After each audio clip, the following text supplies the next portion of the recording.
सकल हिंदू समाजाकडनं संपूर्ण महाराष्ट्रामध्ये न्याययात्रा जाहीर केलेली आहे। संपूर्ण महाराष्ट्रातनं, शहरातनं, जिल्ह्यातनं, गावातनं आपल्या बांगलादेशातील हिंदूंना न्याय देण्यासाठी सर्व रस्त्यावर उतरले आहेत। कारण की बांगलादेशामध्ये कुठलेही मराठा म्हणून किंवा दलित म्हणून किंवा इतर जाती म्हणून त्यांना मारलं जात नाही, फक्त हिंदू म्हणून त्यांना तिथं मारलं जात आहे।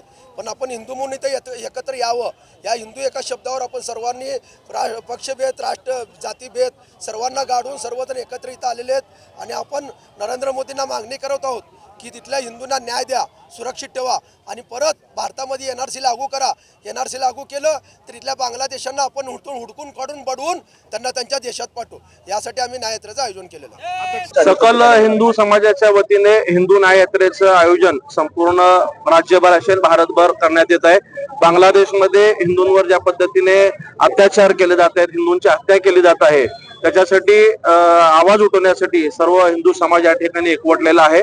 प्रत्येक शहरात अशा पद्धतीचे न्याययात्रा आयोजन करून जिल्हाधिकाऱ्यांना निवेदन देण्यात येत आहे।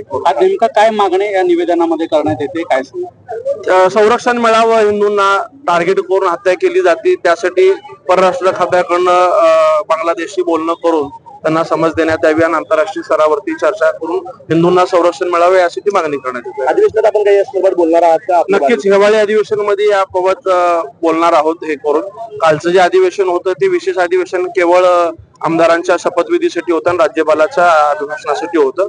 16 तारखेला नागपूरला अधिवेशन आहे, त्यामध्ये याबद्दल आवाज उठवणार आहोत।